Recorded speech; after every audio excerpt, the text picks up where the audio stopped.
Guys അങ്ങനെ മഴ തോരും മുമ്പേ പുതിയ പ്രമോല് നമ്മുടെ അലീനയുടെ അച്ഛനെ തേടി പോവുകയാണ് ബാലചന്ദ്രൻ. ബാലചന്ദ്രൻ അളിയനോട് പറയുന്നുണ്ട്, അവളുടെ അമ്മയ്ക്കോ അവളെ വേണ്ട, അവൾ ഉപേക്ഷിച്ചു, അവൾ ഇത്രയും നാൾ അമ്മയ്ക്കൊപ്പം നിന്നിട്ട് പോലും അവളെ മനസ്സിലാക്കാൻ അവളുടെ അമ്മയ്ക്ക് കഴിഞ്ഞില്ല.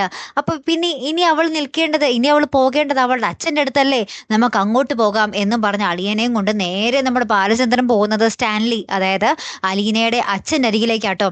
ഇപ്പുറത്താണെങ്കിലും നമ്മുടെ അലീന എന്തൊക്കെയായി തീരും, താൻ അവിടുന്ന് പോയാൽ തന്നെ, ഇനി ആ ഒരു കുടുംബം കൂട്ടിച്ചേർക്കാൻ വേണ്ടി താൻ പോയാൽ തന്നെ ആ കുടുംബത്തിന്റെ അവസ്ഥ എന്താകും, വൈജയന്തി അതായത് സ്വന്തം അമ്മ തിരിച്ചു വന്നാലും നമ്മുടെ ബാലചന്ദ്രനുമായിട്ട് എങ്ങനെയായിരിക്കും മുന്നോട്ട് പോകുന്നത് എന്നൊക്കെയുള്ള ഒരു ആകുലതയിലാണ് നമ്മുടെ അലീന. അപ്പൊ ബാലചന്ദ്രനാണെങ്കിൽ ഒരു കിടിലൻ ട്വിസ്റ്റിലേക്കാണ് കഥ മുന്നോട്ട് വെക്കുന്നത് അല്ലേ കൂട്ടുകാരെ.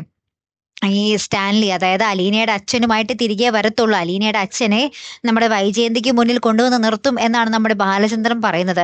ലാസ്റ്റ് അലീന തിരികെ വീട്ടിലേക്ക് വരുന്നതും ആരൊക്കെയോ കണ്ട് ഭയങ്കര ഷോക്കായിട്ട് സങ്കടപ്പെട്ട് നിൽക്കുന്ന ഒരു രംഗങ്ങളൊക്കെ തന്നെയാട്ടോ കൂട്ടുകാരൻ നമുക്ക് കാണുവാൻ സാധിക്കുന്നത്.